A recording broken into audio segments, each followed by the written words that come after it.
turi mu ndwi ya action de grâce. Imana ishimwe cyane. Turi mu ndwi yo gukengurukira Imana. Ntidukengurukira Imana gusa kuko Imana itugiriye neza, ariko turanakengurukira Imana no mu gihe tutabonye ivyo twifuza, kuko muri vyose Imana bari Imana. Imana ishimwe cyane. Burya ikintu ukeneye, burya ikintu wifuza, burya ikintu uharanira, ngire nkubwire neza yuko ucifuza kuko ubwawe uriho. Ndazi ko uyu munsi hari abarindira amaresultat ya green card. Ngire mbabwize ukuri ko umuntu wese, ngire ntangure mpumurize uza gusanga wese atabaye selectionné. Turi kumwe kandi warabisengeye. Ngire nkubwize ukuri yuko igituma ushaka green card ngo uje muri Amerika ni ukuri muzima. Rero impamvu tuba selectionné siyo mpamvu yo kubuza guhimbaza Imana, kuko umuntu ari karondera oxygene, umuntu ari mwisonde, umuntu ari muri reanimation, nta madiri yo kuja muri Etats-Unis, nta namadiri yo kurondera visa. Rero burya iyo dusaba Imana amavisa, iyo dusaba Imana ngo tuwe selectionné kuri benshi muri mwebwe muri green card, iyo usaba akazi, iyo usaba ivyambagwa, iyo usaba imfungurwa, nuko haba hari icima niba yakoze kiruta iciri kuraharanira. Rero hari impamvu idutera gushima Imana mu gihe twaronse ivyo twasavye Imana no mu gihe Imana itabiduhaye, kuko Imana iguma ari Imana. Imana kukongera umunsi n'ubuntu, Imana guha abawe kubaho n'ubuntu. Mbega waja mu mahanga hama ntusubire cyangwa wowe akaja mu mahanga hama ntagaruka ari muzima. Nk'uno munsi turashima Imana kubona umwana wa Diacre Chantal kumubona hagati yacu ari muzima. Imana ishimwe cyane. Imana yagize neza. Rero ubwa mbere dushima Imana ko turiho, tugashima Imana kubw'agakiza kayo, tugashima Imana kubw'ubuntu bw'Imana. Habibigisha izikurikira umugisha ukomeye w'ubuzima Imana yaduhaye, cyane cyane ubugingo budashira. Rero hari impamvu idutera gukengurukira Imana. Imana ishimwe cyane. Iyindi mpamvu, haleluya, iyi Imana, impamvu ituma dushima, impamvu dukengurukira Imana, nuko biriya usaba, biriya wingingira Imana, hari ivyo yagukoreye, nivyo nturabironka ivyo uri kurasaba, nivyo nturaronka ivyo ushaka, mugabo basi hari ivyo yamanze gukora. Uri kusaba Imana akazi, mugabo Imana yaguhaye guheza amashure. Uri kusaba Imana umutahe, mugabo Imana iguha umutahe wa oxygene, iguha guhema impemu utaziguze. Nivyo uri kusaba Imana ngo iguhaho kuba, ariko Imana yaguhaye amagara meza. Uyu mubiri, erega uyu mubiri nago ni urusago, kuko iminsi yawe irangiye uyu mubiri hari ahantu ubikwa ukabora. Rero uyu munsi ushobora kuba ufise umutwaro wahuba, ariko inzu ya mbere irakomeye. Hari impamvu ituma dukenguruka. Ivyo tutarageraho, ivyo tudafise ntibizotubuza gukengurukira Imana. Uyu munsi ndavuga ngo gukenguruka ni kugarukaho wasabiye ukagaruka gushima. Imana ishimwe cyane. Action de grâce ni kugarukaho wasabiye, ni kugaruka ku Mana wasavye, ni kugaruka kuri ca gicaniro, ni kugaruka hahandi waririye ukagaruka ugashima. Gukenguruka ni kugaruka hahandi watakambiye Imana, ni kugaruka hahandi waborogeye Imana, ni kugaruka hahandi wapfukamye ukagaruka ugashima. Action de grâce ni kugaruka hahandi waruhukiye, hahandi umutwara wawe wari uremereye ukawutura, hama ukasubirayo ugarutse gushima, kuko Imana gusa itagutuye umutwaro ahubwo yanakwishuye. Gukenguruka ni kugaruka hahandi wishuriwe, haleluya, hahandi waronkeye inyishu, ugasubirayo ukagaruka kuri ya Mana, ukagaruka ugashima. Imana ishimwe cyane. Igitabo cya mbere cya Samuel, igice cya mbere umurongo wa 26. 1 Samuel 1:26.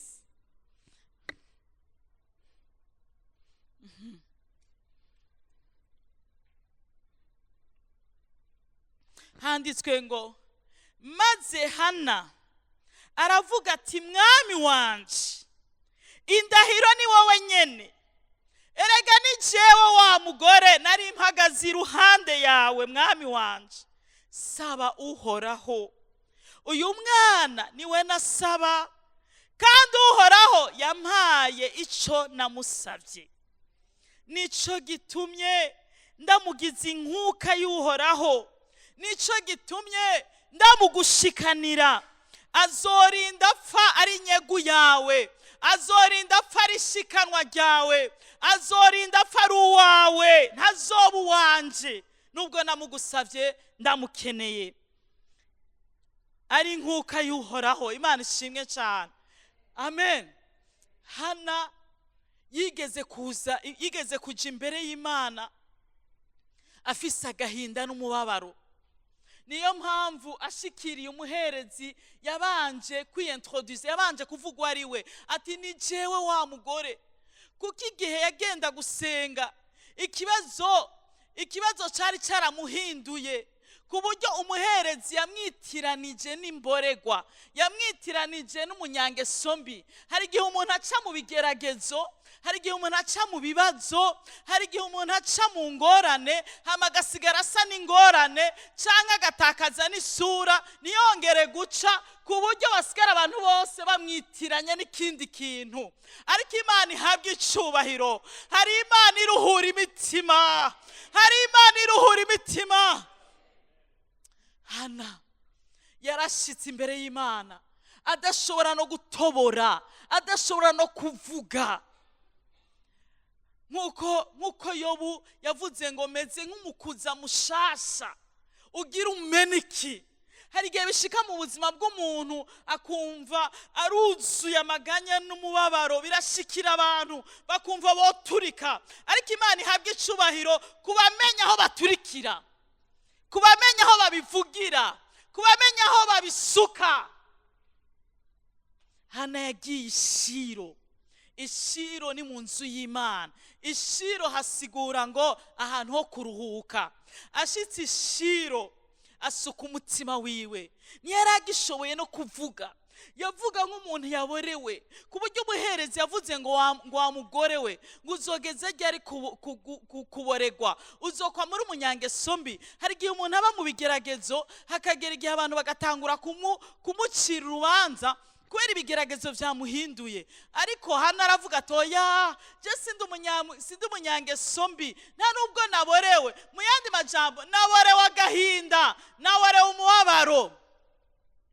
Avyumvise umuherezi aramubwira ati genda Imana yumve gusenga kwawe.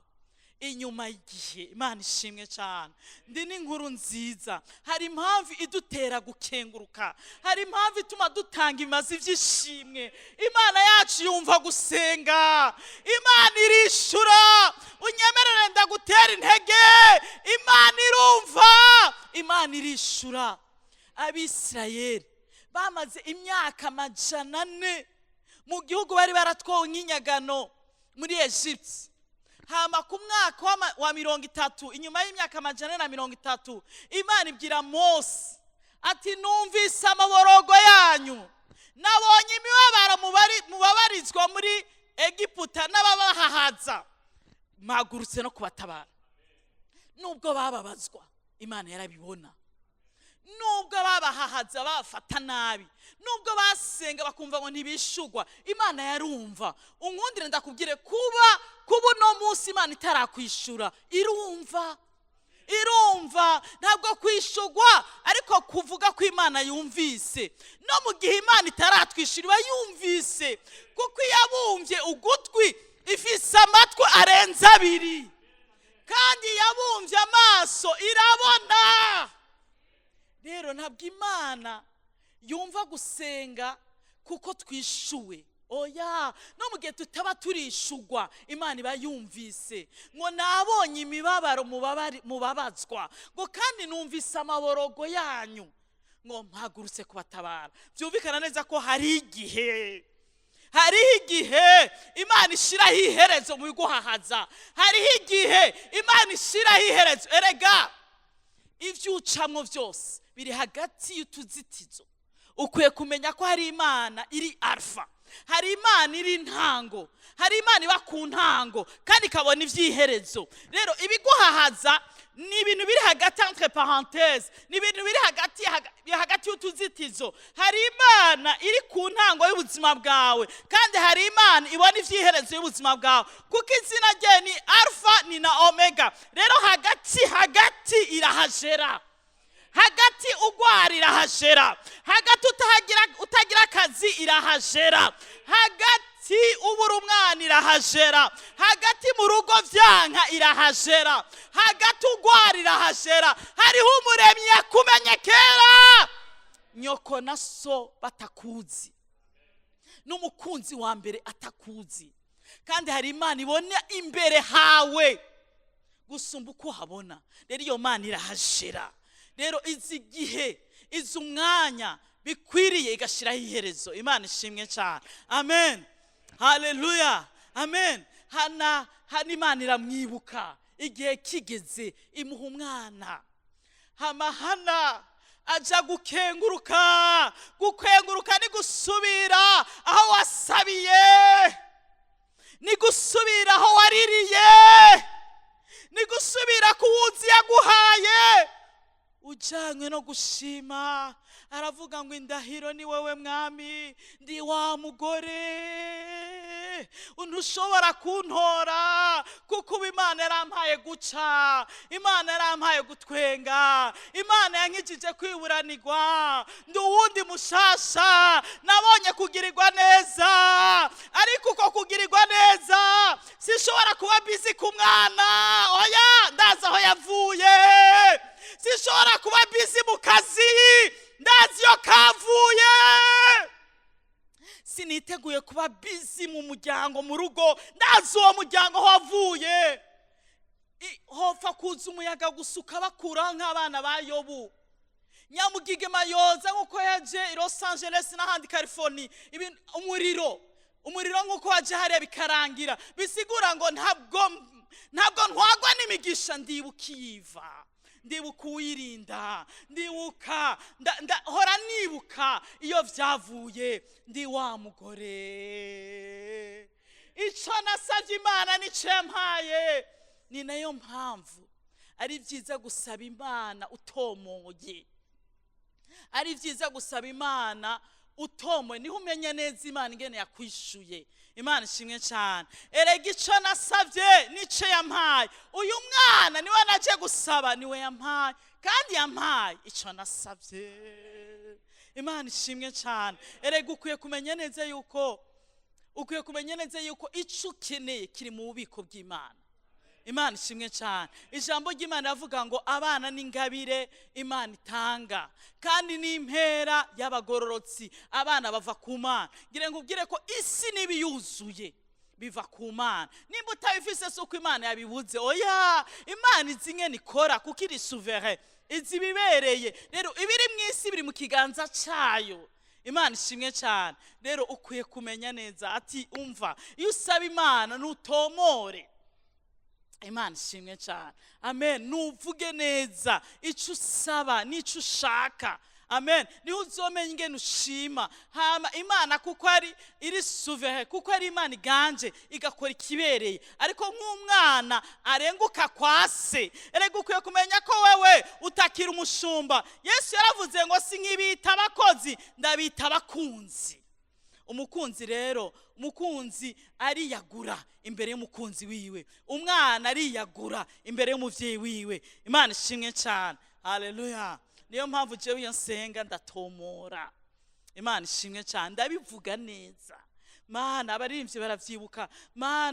Mana uzoduhe ibikoresho vy'icubahiro vyiza. Imana ishimwe cyane. Mana uzoduhe inzu, uzoduhe aho gusengera heza gusumba aho twigeze kuba hose. Abinginzi barabizi n'abandi bose murabizi muri mu ngabo, kandi hanini gusumba aho twabaye. Kandi Imana uzoduhe hafi kugira ntibituvune yaho tuvuye. Imana n'umwizigirwa. Imana ishimwe cyane ngo ico twasavye nico yaduhaye. Imana ishimwe cyane. Haleluya. Ngo nico gitumye. Haleluya. Amaze kuvuga ko yashikiriye ico yasavye, aca aravuga ngo nico gitumye ndamugushikanira. Mwami Imana, ivyo unkoreye mu yandi majambo naye nuzuye umubabaro, nari nuzuye agahinda, nari mu gakengegwe k'abankengera, ariko umpaye ico ntashobora kwiha. Rero kumpaye cy'agaciro nzanye ishikanwa. Gukenguruka harimo gutanga ishikanwa, kandi ishikanwa niyo mpamvu action de grâce yitwa ngo ikimazi c'ishimwe. Bisigura ngo iyo umuntu atanze ikimazi c'ishimwe haba harimo sacrifice. Buriya icicumi umuntu atanga icicumi mu migisha myinshi Imana iba yamuhaye. Amen. Ariko iyo hageze kuri action de grâce utanga ikimazi, kuko cyitwa ikimazi c'ishimwe. Imana ishimwe cyane. Rero ikimazi yabonye yotanga ni gutanga uwo mwana, kandi amaze gutanga uwo mwana Imana yaciye izibura inda yiwe. Hari igihe abantu Imana ibagira neza, yamara kubagira neza bagaca bahinduka busy muri ya migisha. Unyemere ndabikubwire, igihe cyose uzoba busy, uzoba utanguye gusenga ivyo Imana yaguhaye. Imana niguha chantier ukacuba busy muri chantier, gusumba kuba imbere y'Imana uzoba utanguye gusenga ya chantier. Imana niguha akazi ukaca utangura kuba busy muri ako kazi, akazi kazoba gahindutse Imana yawe. Imana niguha uruvyaro ukaca uba busy muri urwo ruvyaro, sivuze ngo ube irresponsable, oya, iteha abo bana mugabo kumwe uzi gupanga les priorités, ukamenya ko naho wavye utegerezwa kuja mu kazi, ukwiye no kumenya neza nuko n'Imana abana bawe ntibakwiye kukubuza gusenga, kuko abo bana kubaho kwabo kuri mu kiganza c'Imana. Imana niguha umuduga, uwo muduga ntuzogufatire, kuko uwo n'umugisha, ntukakubera ikigirwamana. Ibuka aho wavuye ugaruke ku Mana. Burya hariho imigisha myinshi Imana itarekura mu buzima bw'umuntu, kuko iya mbere iba yaguhaye iba yazibiye. Hana amaze gushima, erega ukwiye kumenya neza ko Hana atavuye, ntabwo yavuye ngaha muri kumutakura aza ngaha muri nefu aje gushima. Hana ntiyavuye mu kinama aja muri quartier 10 gushima. Hana yavuye ahantu kure, yavuye nk'uko yabavuye Makamba agiye gushima mu nzu y'Imana. Yaragize sacrifice y'urugendo, atwara umwana w'umucuko agiye kumushikanira Imana. Ngire nkubwire ko gukenguruka harimo sacrifice, gukenguruka harimo ikiguzi.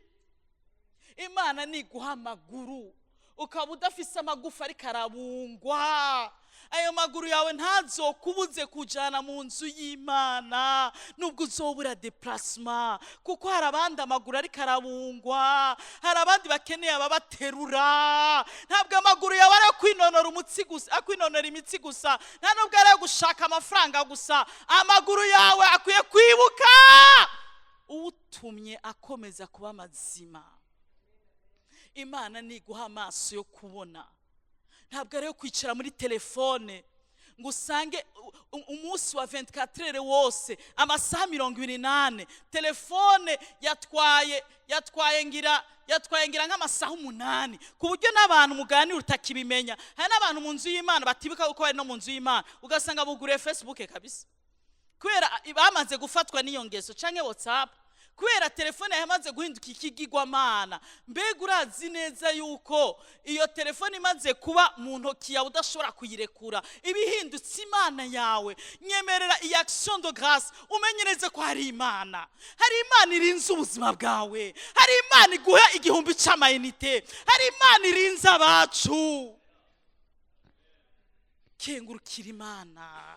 Hari Imana iguha kuvyuka, hari Imana iguha kuramuka, hari Imana iguha kugenda gukora. Erega uno munsi woshobora kuvyuka uri umusazi, bakagufatiraho impuzu ukazishira ku mutwe.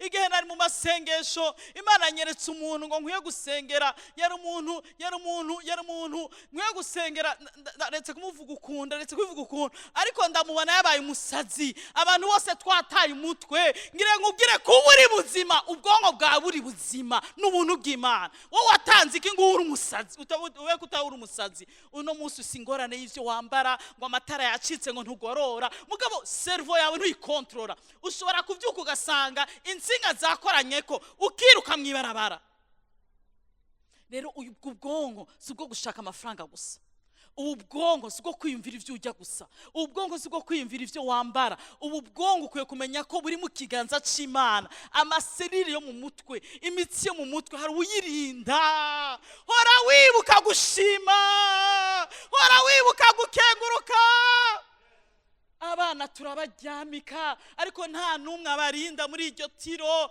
abagabo bacu n'abagore bacu turasezerana hani igihe uzi kuvyuka mu gatondo ariko harabavyutse basanga bumye uno munsi wawe wasanze ataruma nigiki watanze umugani w'ababandi ngo niki watanze mwana chatum bigezaho menya no wagiriwe ngaho nawe uzushimi wo mwami abasore beza bitonda basi abagabo beza bitondaga bazi ko ndahingo zabo abo waruzi nawe utamenye bagiye ureba mu kugenda nigiki izindi ndirimbo zatumye dukizwa n'indirimbo zatumye dukizwa kuko zari indirimbo zivuga butumwa waritegereza abagabo bavuye hanze baje bavuye kwiga amashuri yo hanze imiryango ikicugurutse bagashika abana babo neza ukababona neza ko bafite abavyeyi bakamufrom inyuma y'igihe twabasanga ntibakiriho ngire mbabwire uno munsi hari abagabo bitonda bari bazi kurinda ingo zabo uno munsi batakiriho wewe watanze iki niyo mpamvu garuka ushima Imana hari abagore beza b'abafasoni abagabo bari bishimiye uno munsi basize abana uno munsi basize abagabo babo uno munsi batakiriho watanze iki garuka ushima Imana hari abajene bari bakomeye hariho babita ngo abeje aba bogard de la saison hari abakobwa beza b'amataye b'amasura meza uno munsi batakiriho we uriki wariye neza wagize sporo ngire nkubwire garuka ushima Imana kutabaho ushima Imana kuba igifu umunyabwenge ashima Imana umunyabwenge akengurukira Imana gushima Imana kukwibuka aho waririye kwibuka aho wasabiye Imana ishimwe cyane gushima Imana rero ni kutamata kumigisha ahubwo ni kumenya kwimigisha ari kimwe mu biherekeza ubuzima bwawe atariko ntabwo ari ivyo bitumubaho utumubaho ni Imana ishimwe cyane amen kandi gushima ukwiye gutanga n'ikiguzi igihe cyose Imana igushoboje amen Hana yabuze icyo atanga umwana kandi yarahejeje kuba inyishu Imana ishimwe cyane kuko mu gihe ciwe hari hakenewe umuprofete abana Eliya yari umuntu w'umureseferi yari umuvugishwa mwiza mugabo w'umureseferi abahungu be bo bari abanyavyaha ariko Hana yishira umutwaro wo mu nzu y'Imana atanga umwana we ngo awumuvugishwa awumuhereza akomeye amen Imana ishimwe cyane nawe kubera inyishu inzu y'Imana Imana iguhezagire kudakenguruka gusa ugatanga n'ikimazi cy'ishimwe kugira ngo ubere inyishu inzu y'Imana n'Imana yawe Imana ishimwe cyane muri Zaburi ya 50 Zaburi ya 50 havuga gute umurongo wa 14 haleluya uzushikanira Imana ikimaze cyo gukenguruka isumba byose uyishitse kwa amasezerano yawe hama uzunyambaze ku munsi w'amagorwa nzogukiza nawe uzompesha icyubahiro amen uyu muntu Imana iravuze ngo uzushikanira ikimazi cyo cyo gukenguruka isumba byose uyishitseho amasezerano hamuze unyambaze. Byumvikana neza yuko haleluya gukenguruka bibera inyishu, gukengurukira Imana, gutanga action de grâce, gutanga imazi ibyishimwe byugurura inyishu y'ibindi bibazo, inyishu ku bibazo bindi dufise. Imana ishimwe cyane, amen. Ndafise umwana wa gatatu Purity, uw'Imana yaduhezagiye, umwana wa gatatu w'umukobwa, muramuzi, akunda kuba umu-MC. Ejo azokwiza imyaka 20. Ngire mbabwize ukuri no munsi kubona Purity ari muzima n'ubuntu bw'Imana. Imana ishimwe cyane. Umwana yavukanye ibiro 4 kilo 500, avuka ari munini cyane. Hama inyuma y'imisi umwana tubona araheze kugeza na wamenga yavutse araga premature. Hagati aho ukuntu yahema agira wamenga afise sifre nka indi nuko yahema. Hama ntitwari tuzi ikibazo na kimwe afise. Ukwezi kutaranahera amaguru we dutangura kubona ameze nk'amaguru y'igikere, po yumeze nk'igikere, hariho ibintu bidashobotse. Tumutwara ku muganga w'umuspecialiste, umupediatre acaravuga ati uyu mwana arafise ikibazo c'umutima, mutware ku mukardiologue, arashaka kuba afite umutima utugaye. Turamutwara ku muganga w'umutima, nimba tuvyibuka neza dusanga wugurutse 3/6, nimba tuvyibuka neza bisigura ngo hariho amaraso yahusha, nico gituma amaguru yiwe yarafise uruhu rumeze nk'igikere. Baravuga ati uyu mwana ntazokura kandi azobavuna kandi azopfa. Mugabo hariho abagira neza bafasha abana bafise izi ngorane, babatwara mu Faransa bakabakorera operation bakiri bato. Uwo mwana ntigera ahora, kuko akantu gato kose yagware yama ari kararira. Buri mu gatondo twama ari kararira, mwijoro ntiyarazi gusinzira, yari umwana adahora. Haragera igihe nyene turitegereza uwo mwana, amaze gukwiza hafi agira kwiza umwana adahora panda inani. Buriya minsi yose kugira basi ashobore guceceka, ntabwo gusinzira byari ikibazo, mugabo guceceka wateza kumushira ku bitugu ukacuvuza induru hasi kugira bruit y'induru y'ibirato canke icecekesha induru yiyo, basafume aceceka yumviriza iyo bruit. Gusinzira byari ikibazo panda inane. Umunsi umwe mama wanje, umwana Purity ahaguruka, hari muramuzi, juste ahaguruka agere gutya,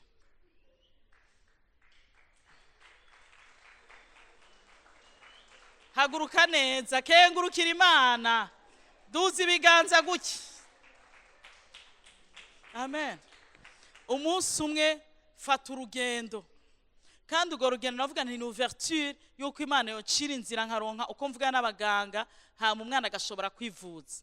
Umwana tumusigira mama nawe muramuzi, ahaguruke, tumusigira uwo musaraba. Imana ishimwe cyane, amen. Umwana amenze gutya, ico gihe mama mwitegereje afata amafaranga atari make, kuko ico gihe yaracuruza impuzu, afata amafaranga menshi, agenda aho yasengera muri Pentecote, abwira umwarimu wiwe ati nzanyira ishikanwa, ndarizanye imbere y'Imana yuko Imana impereye ubuzima umwuzukuru wanje, umwuzukuru wanje Imana imuzuye, ndatanze ishikanwa yuko akize.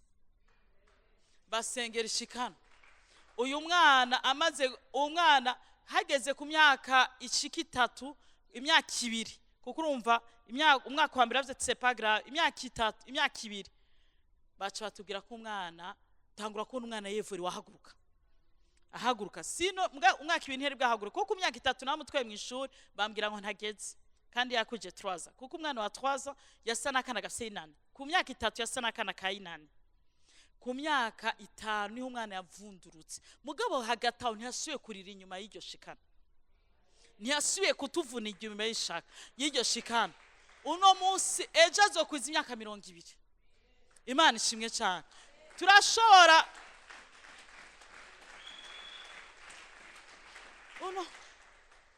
nivyo umuntu arashobora no kudagira n'izo anniversaire nubwo turatuzikora tous les 5 ariko hari impamvu yatumye bidakunda. Imana dufashe cyane. Mugabo hagataho nitworeka kutavuga ivyo Imana yakoze.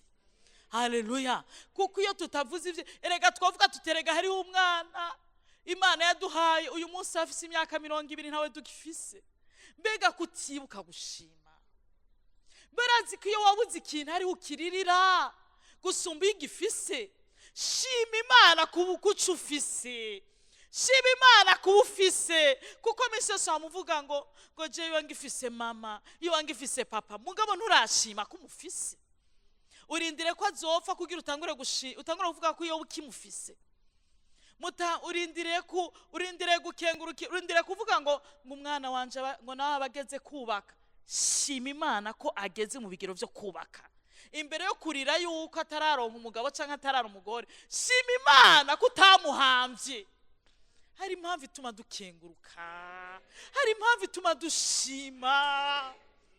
Imana ishimwe cyane. Amen. Uzushikanira Imana ikimaze cyishimwe. Iyo dushikanira Imana ntituyiha pourboire, oyaha tutanga ikiguzi kuko icyo yakoze kiba gikomeye. Isumba byose ushitseho amasezerano. Imana ishimwe cyane. Mbega kubera iki kenshi duha agaciro abantu batugirira neza. Erega rimwe namwe tuzosanga atabigirwamana bibajwe canke bibumvye dufise, muga hariho ibigirwamana kanaka twashize mu buzima bwacu. Iyo uwaguhaye akazi wuko ukamushimira. Mbega uwaguhaye mutahi iyo wibutse ukamushimira. Uwakuriha amashuri yo witse ukamushimira kandi ugatira attention kuvyo umushikanira. Uribagira ko atamuntu akugira neza Imana itamutegetse. Mbega urazi ko atamuntu aguha Imana itabishize mu kiganza ciwe. Mbega urazi ko atawukugira neza Imana itamurongoye kugira neza. Umugira neza wa mbere dufise ni Imana. Inshuti ya mbere dufise ni Imana. Niyibereye gushima, niyibereye gukenguruka. Zaburi ya 116 nizere ko abari mu buhinga bw'ivyuma ariko barashira ama verse. Kandi nanje ndashima Imana ku munsi wa kane twari mu gikorana ariko mfite imisonga hano hose gutya. Imana ishimwe cyane. Ariko kuko mvuga nti Imana ntabwo noreka kuba mu nzu yawe ngo ndafite ibisonga kandi ntari impumyi. N'impumyi zisigaye zivuga ubutumwa, imisonga ntizombuza kuba mu nzu y'Imana kandi ntivyambujije kwiyiriza iminsi 3 yo gushima Imana imyaka 14. Imana ishimwe cyane. Rero uyu munsi ndashimana napfuye kuva hano nubwo imisonga yari myinshi icari kivyimbye kiraturika ariko ndacafise ikibazo cyo kubona mugana navyo birahera mu izina rya Yesu. Imana ishimwe cyane. Rero abashora kubona hariya Zaburi 116 umurongo wa 14 handitse ngo uhoraho nzomushitsa kwa amasezerano yanje mbere nzoyashitsa mu maso ya benshi. Imana ishimwe cyane. Ntabwo nzogira isoni wavuga ngo arishima. Okay. Mbe kubera iki nimushaka kwibaza ko hariho imwe mu ikintu kibiganza mu buzima bwacu no mu miryango yacu kandi yateye n'ishengero gusumba imwemu yo gukenguruka. Mbe urazi ko umenga biroroshe kuvuga yuko umuntu yapfuye agwaje, biroroshe kuvuga yuko ukenye, biroroshe kuvuga yuko umerewe nabi gusumba kuvuga yuko umerewe neza, gusumba kuvuga yuko Imana yaguhaye kumenya mu ishure, gusumba kuvuga yuko Imana yaguhaye kubaka canke yaguhaye wo mwubakana mwiza canke yaguhaye abana beza. Umva muri societe yacu hari ukuntu umenga yiri kurashima urishima. Oya, ahubwo uzorabe neza muzosanga abadayimoni bashaka guhindura rangaje zacu. Nka kujya bavuga ngo ufise inka nziza ngo mfise utubuguma ufise inka nziza. Ufise inka nziza ntabwo ufise utubuguma. Iyo ni esprit yo kumodisa yo kuvuma. Ngo ufise abana beza ngo izishira soni ngo iyi mitwe ufise abana beza. Ngo ufise umugabo mwiza cyangwa umugore mwiza ngo eka n'igifu cy'umuntu. Ufise umugore mwiza kandi ufite umugabo mwiza. Imana ishimwe cyane. Ndakunda abagabo bari hano bahora bashira amafoto kuri statue y'abagore bakwati wa. Ndakunda abagore barabigira abagabo babo. Imana ishimwe cyane. Nibyo arashobora kutaba mwiza kuri bose ariko ni mwiza wawe. none tuzoshiraho amafoto y'abapfuye Mana w'Imana jewe nta wapfuye nzovuga ivyiza nzoshiraho jewe umuntu akiriho nzomuvugaho ivyiza ukunda ifoto nzokwifotoza nawe kandi nzomushira kuri stat akiriho amajambo meza nzoyabwira abantu bakiriho ariko sizo yabwira batakiriho erega rimwe rimwe nukuraba neza ko umwasa atatwishe mu mitima yacu Imana idufashe cyane nuvuga ko Imana yakugiriye neza haleluya vuga uti Imana yangiriye neza Imana yampaye urugo Imana yampaye abana nivyo bashora kuba bakugora mugabo urabafise wofise ikikugora hari abandi babuze nikibagora amen Imana yampaye diplome nuvuge ngo diplome nikimfanaho ubusa uraza abanyabwenge bagusumba ubwenge basaze batayironse kandi barize shima Imana kubwa diplome shima Imana kubwa kazi niba kubwira ngo ufise inzu nziza vuga uti yego ufise inzu nziza amen kenshi iyo umuntu ambwiye ikintu kenshi je canishura uko nyene yego frema uzibona nyene abana abana ngo mama je nibaza ko imyaka myinshi wabaye mu rusengero hari ibintu byinshi wibagiye nushobora uravuga merci mbwa nucuvuga ngo yego frema nanje naye wowe cyangwa uvuga ngo yo je mbwiye ikintu ko ari ciza nsanzwe nzi ari ciza mbwa ntego ni nukuri ndashima Imana vraiment yo ndaryohewe naye nanje naye wowe ufise umuduga mwiza nukuri ni mwiza yo nari nkunda imiduga miremire minini nuko mbivuga hama iyo mbwiye ikintu ntazi ko ari ciza cyenda kubwira nuko murabiza barabambaza nje ntavyo namenye hewe je sinarinzi ko ari vyiza urakoze kumbwira ko ari vyiza rero ndaryohewe ni vyiza nuko bimeze ivyo bintu vyanyu vy'igipagani c'abadaimoni bo muri Afrika ni ico kintu turageze gukizwa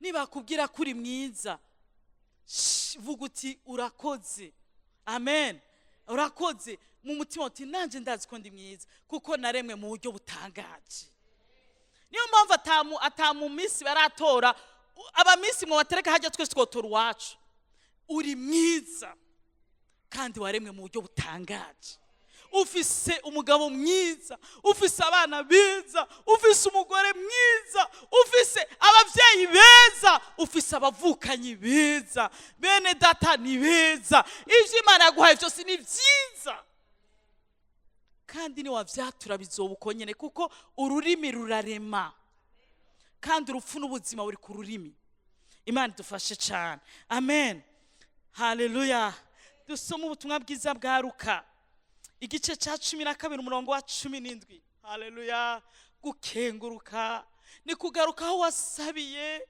ni kugaruka aho waririye ukagaruka ugashima hari impamvu idutera gushima haleluya murashobora kwibaza imyaka 14 abundant life church nitwari bwakwiza umwaka turi stable tutariko turarondera aho gukoranira misose twama turi mu kiringo misose twama duhungabanwa ngo urumva ngo mwiyaranje ngo muri Septembre contre rahera ngo mwe murarondera handi tukazunguruka twarondera ntituharonke misi yose yari rondera ariko uyu munsi tumaze umwaka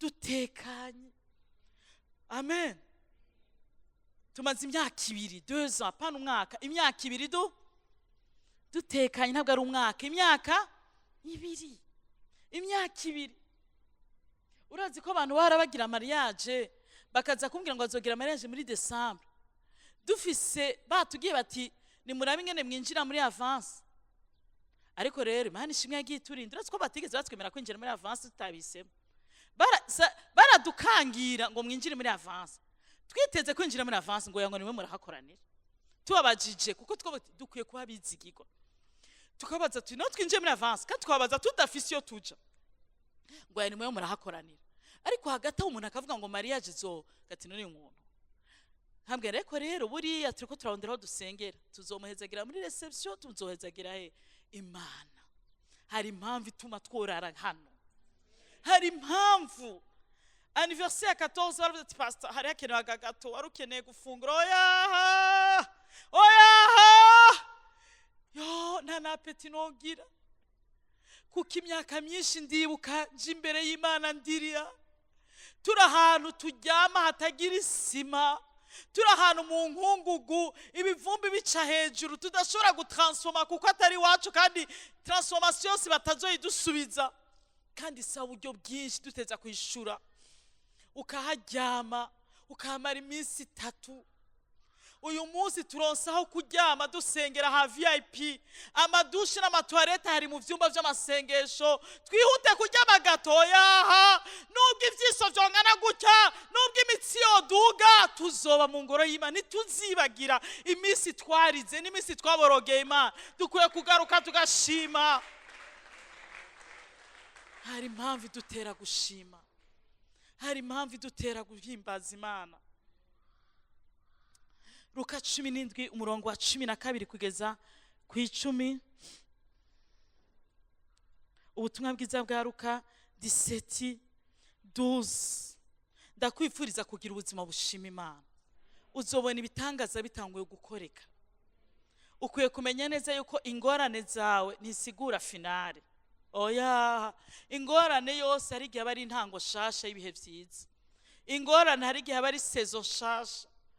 Hari ibihe byinshi nibuka mu buzima bwanje byavuga ko ari finale, ariko byahindutse intango shasha. Bantu b'Imana, Imana ndababwira, si Imana nigishijwe muri theology nubwo nayize, si Imana afise ngo experience, ni Imana nabonye, ni Imana nabonye. Iyi Imana igira neza, si mpari kugira ndayivugire, kuko yo kwivugira n'amabuye yo yivugira. Imana igira neza, Imana igira neza. Umugani wa muririmbye, suko ibibazo vyaheze, suko ingorane zaheze, suko intambara zaheze, ariko iyo subije amaso inyuma, iyo subije amaso inyuma, numva gushima, numva gukenguruka. Duhere ku murongo wa 12. Yesu akiza abanyamibembe 10. Ashitse mu mihana asanganirwa n'abanyamibembe 10. Bahagarara kure, baratabaza cyane bati, Yesu mwigisha, tugirire imbabazi. Ababonye arababwira ati, nimugende mwiyereka abaherezi. Bariko baragenda, barakira, barahumanuka. Umwe muri babonye akize, agaruka ahimbaza Imana n'ijwi rirenga, yikubita imbere y'ibirenge vyiwe, ibirenge vya Yesu, yibukaho ubuhumane bwe bwahereye, aramushima. Kandi uwo yari umusamariya. Yesu arababaza ati, ntibahumutse bose, ntibahumanutse bose ko ari 10? None finama ni wowe wakize wenyene? Abandi 9 bari hehe? Nta bandi babonetse ngo bagaruke guhimbaza Imana atari uyu munyamahanga? Kandi aramubwira ati, va hasi ugende, ukwizera kwawe kuragukijije. Imana ishimwe cyane. Aba banyamibembe 10 bari ibihumana. Cari kizira ko umunyamibembe aja mu ikoraniro ry'abera. Yari gicibwa no muri bene se, yari gicibwa no mu nzu y'Imana. Abanyamibembe ntibaba mu ngo zabo. Shaka ubura umutunzi, shaka ubura umunyacubahiro, bakubonyeho umubembe, wategerezwa kuvana n'umugore wawe cyangwa umugabo wawe, wategereza kuvana n'abana bawe nabo mu nzu yawe, ugashigwa kure y'igisagara. Abanyamibembe ntibaba muri societe z'abandi, batabwa kure. Kandi abanyamibembe barabana bakagendana. Hama abanyamibembe ubegereye nibo bivugira bati, igigwa kure yacu, igigwa kure yacu, turahumanye, turahumanye. Ruwanje zabo zari kuvuga ngo ntimutwegere. Bari hojete ubwabo. Abanyamibembe ubwabo bari ntabwa, kandi nabo ubwabo indirimbo baririmba zari indirimbo z'ubutabwa. Ikibabaje nuko iyo ngwara yagenda ibica gahoro gahoro, ibatwara ino kugeza amano, kugeza amaguru, ibatwara igikonjo kugeza ukuboko. bapfa buke buke ugeze bapfuye gose. Hari igihe umuntu mu buzima bwiwe ahura n'ingorane igenda imujya nk'umuswa, ugasanga iyo ngorane irakujya kugeza uhenutse. Hari igihe umuntu mu buzima ahura n'ingorane zituma bigicibwa no mubiwe, abawe bakagera ahantu bakurambirwa, bagasigara babaza ngo Imana, bagasigara bavuga ngo Imana yopfuye imuruhura agapfa kare, kuko babona yuko atagaciro gisigaranye. Hari igihe usanga warahuye n'ibibazo ukaremera abantu bakumvura umuzigo ahubwo botibura hasi. Hari igihe wisanga warabaye mu buzima bw'igicibwa, ugasanga waraciwe n'abawe. Sinzi ko hari umuntu arumva waraciwe no mu gihe atampamvu n'imwe yatuma ucibwa, ugasanga wararenganijwe bakaguca, kandi abo wagiriye neza bakaguca, abo wakoreye ibyiza bakaguca, no kukuramutsa ntibakuramutse. Nimba bitagushitse ko je vyarigeze kunshikako, nisanga hariho abantu umuntu yagiriye neza kandi impamvu itari fonde. Hari ikintu umuntu bagusavye ngo ukore kandi ico kintu kitari ico, kuko wanse kubesha, hamukisanga uraciwe, no kukuramutsa nturamutswe, kandi ugasanga n'abakunzi bawe n'abantu mwagendanye mu nzu y'Imana. Umugani wa Dawidi avuga ngo ikimbabaza nuko abo twagendanye mu nzu y'Imana.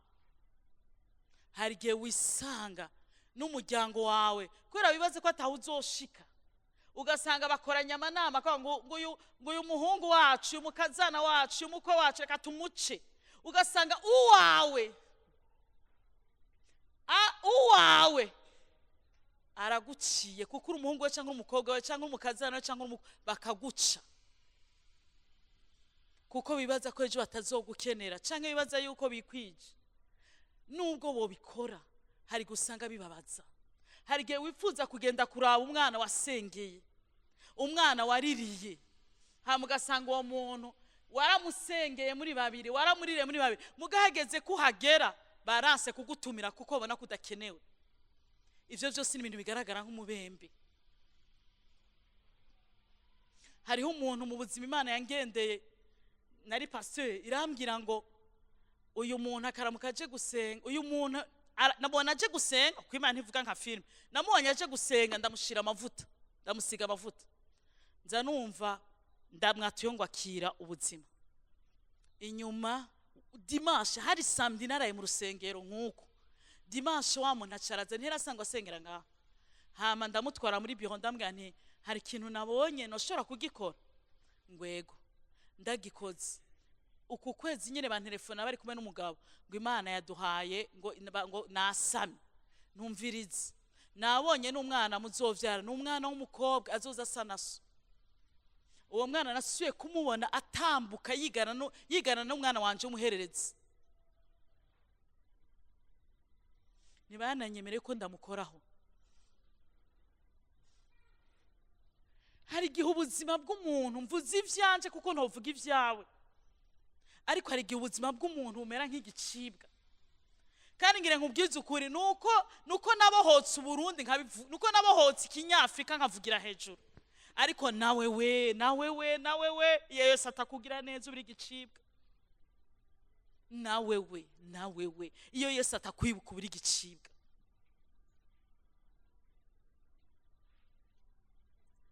Aba banyamibembe bari mu ngorane kuba hojete. Urazi kuba hojete, hama nawe ubwawe ugasigara uririmba wivuga kuri hojete. Urazi umuntu abi ntambwa, hama kongera nawe agasigara nawe avuga ko ari ntambwa, ngo je n'umugabo yarantaye n'indatazona, ngo je n'umugore yarantaye n'indatazona, jewe n'abana barampevye, ugasigara nyene nawe we ruwanje zawe ari confirmation. Ariko Imana ihabwe icubahiro. Hari umugabo aruta abandi bagabo bose. Uwo mugabo umungundire azokwiyereka ni Yesu. Uwo mugabo yitwa Yesu. Yo abantu b'Imana, iyo mubona tumukorera ntabwo ari akazi, twokoze ibindi mu buzima. Dufise n'amadiplome, tugiheza amashuri hari abadusabye kuba ba assistant muri universite, tuba twaranashishikaye amashure. Bantu b'Imana mubona tumuvugira nuko twamubonye. Uwo mugabo yitwa Yesu. Iyo ntegereje umugabo yitwa Yesu, ivyo yakoze ni vyinshi cane, no era mu gitondo bukira.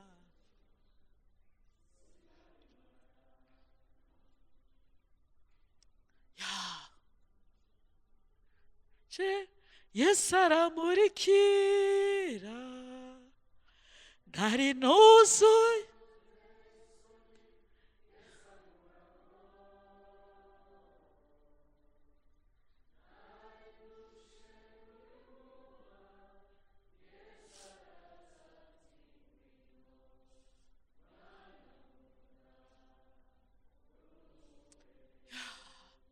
Aba banyamibembe baca bahura n'umugabo yitwa Yesu. Uwo muririmbyi yavuze ngo nari mu mwijima ukabije. Rega umwijima ntabwo ari ivyaha gusa. Hari igihe umuntu abaho ubuzima akisanga umenga ntibuca. Mu gitondo ni mwijoro. None ngo iyo uvyutse mu gatondo ugasanga ntugira rasiyo habana.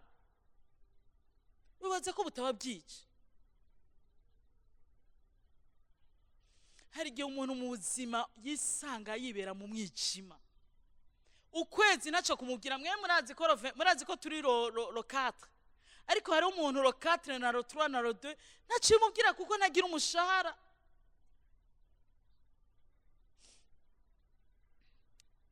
Yesu ngo nari numva ntewe isoni, ne numva nuzuye imaramare. Yesu aravuga ngo ino mwana. Hariho umugabo yitwa Yesu akwiyegereza wabaye intabwa. Hariho umugabo yitwa Yesu akwiyegereza usa nk'igihumana. Uwo mugabo rero niwe yahoyesha n'abanyamibembe 10. Baramutakambira, baramubwira ati tubabarire. Niyo mpamvu jewe ndemera gusenga, jewe ndemera inkomezi zo gusenga. Ntukareke gusenga, ntukabeho utakambira, ubeho usenga. Gusenga birimo inkomezi. Gusenga abantu b'Imana, gusenga ni inkomezi. Batakambira Yesu. Bamaze gutakambira Yesu, Yesu acababwira ngo nimugende mwiyereka abaherezi. Ntibaciye bakira ako kanya nyene, yarungitse ijambo. Bibiliya avuga ngo arungika ijambo igakiza. Il envoie la parole et guérit. Arungika ijambo rigakiza. Ijambo ryo rirakiza. Iyi misi yose action de grâce. Wakira ijambo hariho gutabagwa. Erega burya ijambo rirakiza. Nutegerezwa kubibona, nutegerezwa kuvyumva. Iyo Imana yarungitse ijambo biri inyuma y'ico yavuze bwira gishitse. Uyu mwaka muri umwaka wa 14 ni umwaka tuzobona kugirirwa neza nk'igitsibo muri Abonde Telecharge. Ni umwaka ngo haca hose ngo hasuka imigisha. Uyu ni umwaka umunsi ku wundi, ukwezi ku wundi ni imigisha. Mugabo ntavyo ushaka kubona kuko imigisha yiharura mu bintu. Banza wakira ijambo. Yesu yarungitse ijambo. Haleluya. Ati ni mugende, yararekuye ijambo. Ariko ntibaciye bakira. Ngo bakiri ko baragenda, ngo bace barahumanuka. Imana ishimwe cyane. Bamaze guhumanuka, 9 baca birukanga kwemeza abaherezi. Hariho abantu Imana igira neza bakaca biruka kwemeza ngo mwari muzi shangwe mwari muzi neza ngo uyu mwana mwari muzi neza jujuju. Hariho abantu mu buzima Imana igira neza bakihuta kweme. Ngire mbabwize ukuri, ntukaze utumwanya wemeza umuntu. Abo uzemeza n'abafise ubukene nk'ubwo warusanganwe, n'abagwaye ingwara nk'iyo warugwaye. Nimba ushaka kwemeza abantu kuko wagize mariage, hariho abantu batari ko babigira priorite, hari n'abandi bazishitsemwo tuguma dusenga ntibazisohokemo. Ku bugero uje kubemeza bavuga ati ahubwo ntuziyugiye. nimba ushaka kwemeza abantu yuko wavyaye, hari abavyaye 10, hari n'abavyaye 8, si wowe utanguye. Nimba ushaka kwemeza abantu ko waronse umuduga, hariho abandi bobo uno munsi bariko barazishira, bariko baraziparikinga kuko babona ko ziko zira n'abavuna n'igitoro, bazosubira kuzikura muri garage igitoro kibonetse hagati abo baranonora imitsi. Nimba ushaka kubemeza kubera wowe waguze, hari abandi badakeneye wowe waguze, barindiriye iwabo bashaka. Rero ivyo wemeza abantu bihwanye, abo uzokwemeza n'abagwaye nkawe n'abafise ubukene nk'ubwufise. Rero ntukabeho wambarira abantu, ntukabeho usokoreza abantu, ntukabeho ubeho kubw'abantu. Niwemeza abantu kuri kuraja hanze, hariho abandi bariko bavuga ngo duhezagire hano apa. Rero ivyo ni kibazo cawe we nasizo ngorana. Rero harabihuse kwemeza abaherezi, ariko hari uwundi yibutse yaciye asubira inyuma, aragaruka yikubita hasi ku birenge vy'umwami, arashima, arakenguruka. Yesu imukora haravuga ngo burya ni mwari 10, none hakize 9, hakize umwe gusa 9, baracagendanye imibembe. Iyumvire 9 bari ku imibembe, ato yose twakize. None vyagenze gute uyu musamariya vrema? Uyu ni wagaruka gushima abana bo munzu batarashi. Uyu ni wagarutse atumviriza. Uretse gukira imibembe ngo hayaga kiza kuzuye. Burya gukenguruka gufungura iyindi miryango, kugahamagara kundi gutabago. Imana ibahezagire cyane.